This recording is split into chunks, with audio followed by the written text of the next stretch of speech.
All right, welcome back, guys, to the football tea, and it's still your boy Football Matter, and I'm here with We Talk Football. The football team. Yeah, on this episode, we are going to talk about the opening fixtures of the Premier League. I just can't wait for the opening fixtures of the Premier League. I am just so ready. It's been a couple of weeks, but it's been like so many years for me. I don't know about you. We Talk Football. What do you think about this? Are you buzzing? Yeah, and I'm very, very excited. Of course, it felt like ages, to be honest, but we finally have it. We finally, like just a few days away from it. Yeah, so finally, guys, the Premier League is here, and we are going to take on the top six fixtures. The Manchester United, Man City, Arsenal, Chelsea, Liverpool. So we're going to take on their fixtures. The opening fixture we have is Liverpool, the league champions, against Bournemouth. So it's going to be an interesting fixture. What do you think about it with our football? I'm very much looking forward to it, despite Bournemouth having a fantastic season, losing a lot of their players, their key players to various team or various top teams. I still believe they have, they maintain their shape, at least offensively. They have still players who are actually capable of making the difference. And we're talking about Liverpool with the new players, the new signings, everyone is buzzing, seeing like Ekatiki scoring their first goal, see Florian Wirtz, Frimpong, Kerkez, they have very, very good game in the first debut, official debut, of course. So it's going to be a very, very good game when we're talking about Bournemouth, two red team, a lot of expectation, of course, for Liverpool after they spend a ton of money. But, it's not going to be a walk in the park for Liverpool. I talked to you last time and I asked you, what do you think will happen to Bournemouth after losing a lot of their key players? And I liked your response very much. Maybe you can share it with everyone else. Like, do you think Bournemouth losing a lot of their players is going to be an easy win for Liverpool, or do you still think they stand the ground? It's definitely not going to be an easy win for Liverpool. I think that will put up a good fight. They've lost Milos Kekes, but they have replaced him with Adrian Troffet. This kind of signings where there is no much pressure, they come to the Premier League with lots of surprises. And then there is James Hill, who can play as a centre-back partnership, and I see them going for also Diakite, very lovely centre-back and very good as well. And then right back, they have Julian Arao. And let's not forget, before we knew or before Dean Huijsen started getting his chance, there was Argentinian defender Marcos Senesi, who was very, very solid and formed a pretty good partnership with Sabani, who is now at PSG. So these guys will definitely, bounce back or do well, especially under Iraola, who is a very good coach. So it's not going to be a walk in the park. With that being said, let's go to the next fixture of that day, which is the last one, Wolves versus Manchester City. What do you think about Wolves versus Manchester City? With all honesty, I'm not actually looking forward to this game. I think it's going to be such a boring game. It's just going to be defense, pure defense. Again, total domination for Manchester City. But at the end of the day, we might see just 1-0 or something. Manchester City, as I said, they are in a mini rebuild phase, which is very interesting to see. I'm very curious to see how Pep Guardiola is going to tackle all the aspects. I think the recruitment was very good, but still they did not gel together. I am kind of disappointed, to be honest, that they did not actually go and tackle that right back. I do not know what Pep Guardiola is, planning on making or doing. Maybe he wants to use Kosanov in that right back, at the right back. But to be honest, if you look into the right back or the fullbacks in the Premier League, you think, oh, they have shortage there. But again, they're playing against Wolves. No disrespect to Wolves, but I don't think they stand even a chance to do anything against Manchester City. Do you think Manchester City actually is going to use their new recruitment in this game? I'm quite curious to see how Pep Guardiola is going to do in that front line. Definitely, Tijani Babangida Rangers is starting now. There's no Absolutely, doubt about it. absolutely. And I'm looking forward to watching him.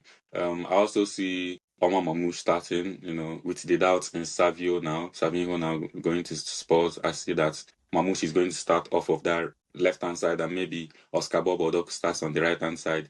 I Noria is definitely going to start on that left-hand side because Vadio, towards the ending of last season, has gone back to his left centre-back role. So these are the three people that I feel like for sure they are going to start for the team. Maybe you might also see Nico Gonzalez play in the TM role, but I'm not so sure about that. And again, with the match, Wolves Man City used to have some surprises when Nuno Santos was in Wolves. He got the better of, I think, Pep Guardiola one season back to back. But again, last 2 seasons, he also won the Wolves won Man City at home. And with Wolves, I feel like there is goals in this match. With Wolves at home, they like to come out to play and entertain their fans. So I'm looking forward to John Arias, the guy signed from Fluminense, to see what he's going to do in the team. But Wolves, if you look at them in the preseasons, they have lost or they have not won any of their last 5 matches. But preseason doesn't matter because we saw Crystal Palace who played like 8 matches and then fell to win up to half of it. They won 3 out of 8 or something like that, but we saw them win Liverpool. So preseason matches is different from reality. I'm expecting like some goals in that match. I expect it to be exciting anyways. But then we're going to go to the Super Sunday. We have a Super Sunday this weekend with 2 matches, big matches. In the first one, Chelsea Crystal Palace, a London derby. And then the last one, Manchester United versus Arsenal. Let's quickly go to Chelsea before we go to Man U. Chelsea Crystal Palace, what do you think about the future? Oh boy, Chelsea is looking scary, I'm not gonna lie. Like, seriously, I watched their preseason games and these people looked absolutely sharp, after winning the FIFA Club World Cup. Things are just gelling. I mean, to be honest, I watched like the minutes that this new recruit is, that the 18-year-old boy, and the way he plays with Scott Palmer, with the other players. You feel like they're playing there for like 10 years or something. Despite the language barriers, despite everything, things are just working the right way for Chelsea. They are riding the momentum. And I believe they're going to continue that. Crystal Palace, yes, they won the Community Shield, which is a fantastic achievement for them. They have an outstanding, underrated manager. They have very good players. I love a lot of players in Crystal Palace. And of course, for me, I would like Chelsea to not do good in this game. However, I just don't see any chance that Chelsea is going to stop anytime soon. These are the title contenders / title pretenders from last season. So yeah, they have to really up their games. They definitely have the tools. They definitely have the quality. Players are just knowing each other very well. If you put blindfolds on Caicedo, Enzo Fernandez, James, Copama, they played will find themselves on. Of course, in that front line, Joao Pedro is just showing class. Liam Delap finally scoring goals. So I think it's going to be very luxurious problems for Enzo Maresca to put the squad or the starting lineup for this game. However, do not ever underestimate Crystal. Talking about not underrating Crystal Palace, no team is going to play them this season underrating them. They have, earned the respect from any manager. Their last 2 competitive matches against the best 2 teams in the last 7 to 10 years in the Premier League, and they were the better team at the end of the match. It was not just an ordinary match; it was a match that had trophies at the end of the day. So Oliver Glasner has proven that he's deserved that respect, and he's a tough side to play against. And on their day, you're going to have a run for your money. And for Chelsea side, it's going to be an interesting feature. This feature last season, they weren't able to win Crystal Palace over 2 features. And this season again, Crystal Palace might be feeling confident. But again, Chelsea this season, I feel like since the last 17 games of Chelsea, they have won 15 out of 17. And the 2 matches they lost were the 2 matches in which they got a red card against Newcastle and against Flamengo. So other than that, if they end up playing 11 man against you, you stand more chance to lose than to win or get a draw against them. Another year of experience on these young lads, booming with very much confidence. The way you see the swag, you get the feel among these guys. The belief is very different now. This is no longer a time they say we're not ready for the Premier League. They feel that they are ready now because winning the European champions gives, and the way they did it gives you a lot of confidence going into the new season.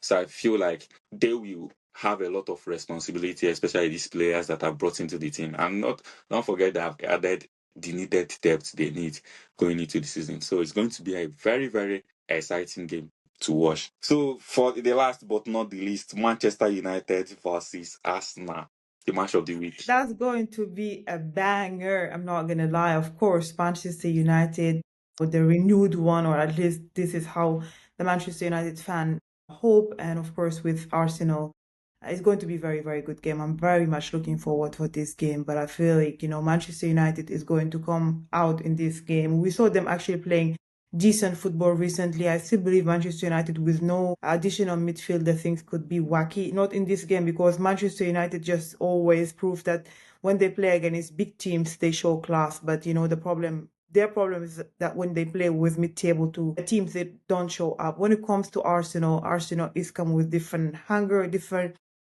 motivation for this season because as we all say, I'm tired of saying this, but I have to say it, Mikel Arteta, this is the last chance for Mikel Arteta to do something with players like Zubimendi. I think Arsenal can play way more vertical and just have long balls.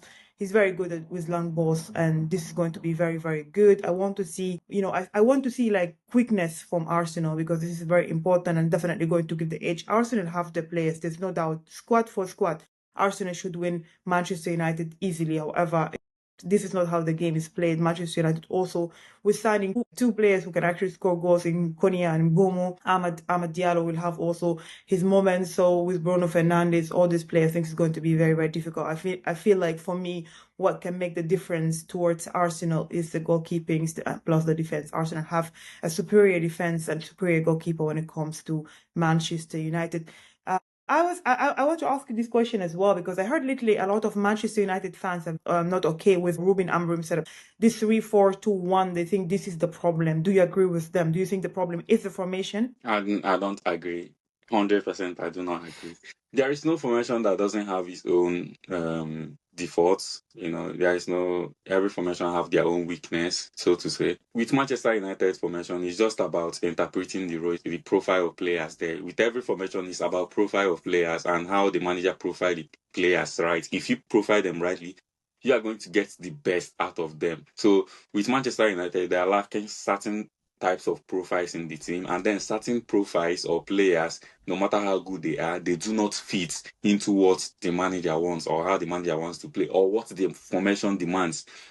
So that is the problem they are suffering. So it's not about the formation or Steiner. Every formation, be it 4-4-2, he has his own deficiency. 4-3-3, the same thing. And right now, about the three at the back, I feel like now formation has gone under extinction. It's just very few teams or managers still maintain a formation. It's gone under extinction in the sense that managers now, whatever you see on paper is not what is on the pitch. When they have the ball, it's different formation. When they don't have the ball, it's different formation. Arsenal, Manchester City, and stuff like that. A lot of teams, when they don't have the ball, they defend with the 4-4-2 shape. And when they have the ball, a lot of them are set up with the three at the back. You understand? They would like to press with front, two guys. Even Manchester United, I saw them in the preseason. Now, when they want to press, sometimes they press with the 4-4-2 shape. And then it depends on the different phase, attacking phase, defense, middle third, different shapes are being adopted. So it's about interpretations by the players and then by the manager as well. So I feel like the formation is still solid and is very much potent. Yeah, so for me, it's going to be about the match. It's going to be a very good match, an exciting one. There are two sides of Manchester United, the sides that play the smaller team and then the sides that feel motivated for no reason playing against the big team. So if the side is motivated enough against the big team, they see results. But sometimes they are not motivated enough or their quality is not up to the big team that they are being beaten massively. You see them getting a lot of humiliating and disappointing scoreline against the big team. But when motivated, they can go against the big teams, get a convincing draw or a draw that you feel like you deserve more out of the match, or can even get a scrappy win. So that is Manchester United for you. You don't know the side of Manchester United you're going to face. That's the honest truth. You can ask Chelsea fans, even Arsenal fans or Liverpool fans. They have done it against even Manchester City, especially maybe in cup competitions. And when it feels like it matters, when the pressure is matter, it matters more. This Manchester United, I feel like they perform more when the pressure is not there. And being the first match of the season, they might actually want to perform. So we're just going to see what line. And for Arsenal, for me, Arsenal is going to dominate that game. Arsenal is definitely going to, with Zubimendi at the heart of that boy. Is just the second coming of Xabi Alonso. People who missed watching Xabi Alonso, how he dictates the tempo of game with very mad long range of passing and then vertical quick passes. How they can do it with left and right. They are very fast with their passing. That's why I love them. And that is the reason why I made a video talking about Martin Odegaard to have a better season this season, because sometimes people you play with, the tempo in which they play with forces you to get the best out of you, and even the like of Saka. So I'll be watching every match of him this season, looking forward to what he's going to bring to Arsenal as a team. And why I love him as well, not just what he does on the ball, but off of the ball. He's not sluggish, he's not a carryover or a passenger, he's putting those tackles and stuff like that. So it's rare to see. I feel like he's going to have that impact of the Santi Cazorla or Fabregas at Arsenal. Arsenal is going to be one of Arsenal favourites by just after 10 matches in this season. So yeah, that's just it, and that's my opinion or thoughts on Arsenal and Martin Zubimendi. We've come to the end of this wonderful episode, guys. Please like and share, and make sure you continue to Share your thoughts under the comment section. I'll be personally there to reply to them. This is Football Matter, and I'm here with We Talk Football. See you on the next episode. Peace.